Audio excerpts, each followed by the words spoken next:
Shalom,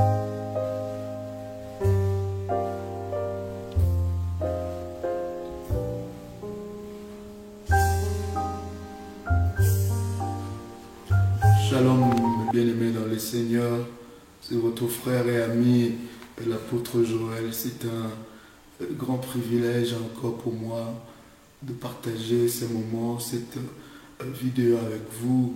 Je voudrais vous saluer dans le nom de Jésus et bénir Dieu pour cette opportunité qu'il nous accorde ensemble de partager la parole de Dieu. Vous savez, la parole de Dieu est une source de bénédiction. Et nous vivons par rapport à cette parole et nous croyons que la parole de Dieu est l'instrument par excellence que Dieu s'est choisi pour changer la vie des personnes, sauver la vie de plusieurs.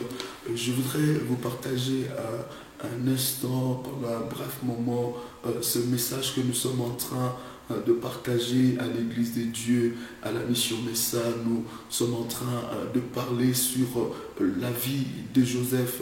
Nous sommes en train de voir comment est-ce que cet homme a vécu avec Dieu et comment est-ce que cet homme est allé à arriver à sa destinée. C'est une histoire extraordinaire et Joseph fait partie des patriarches de la Bible qui a marqué réellement son temps.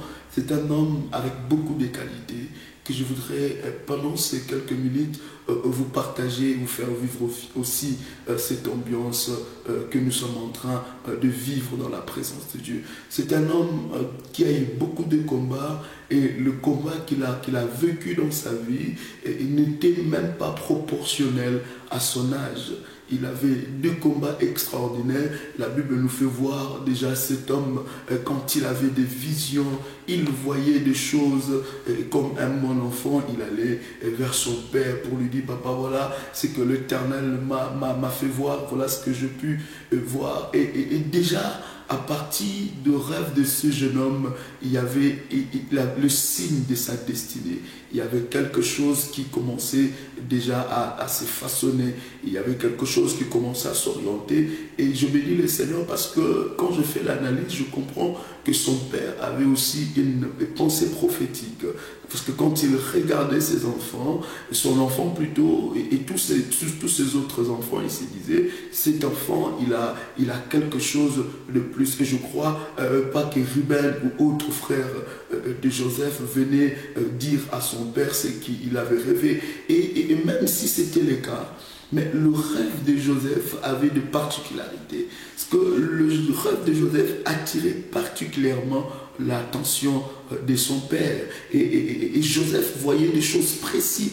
Ces choses qu'il est en train de voir étaient tellement fortes. Et je pense que quand le Seigneur nous appelle, quand le Seigneur nous choisit, quand nous venons dans ce monde, il y a des signes qui ne trompent pas. Il y a des rêves qui ne trompent pas. Il y a des choses que Dieu entreprend dans ta vie, ou il y a des choses que Dieu montre à d'autres personnes, ou bien à toi-même, qui ne peut pas tromper. Parce que je crois de tout mon cœur que chacun de nous a une destinée que Dieu a tracée avec lui. Mais je pense que pour arriver sur le chemin de cette destinée, il y a un travail à faire. Il y a un certain nombre des événements qui passent justement pour nous aider à arriver dans la destinée que Dieu a tracée pour nous. Souvenez-vous de la parole de la Bible qui dit que je des projets de bonheur et non de malheur pour vous, pour que vous puissiez avoir de l'avenir et de l'espérance. Je pense que c'est ça le projet de Dieu, avant même que chacun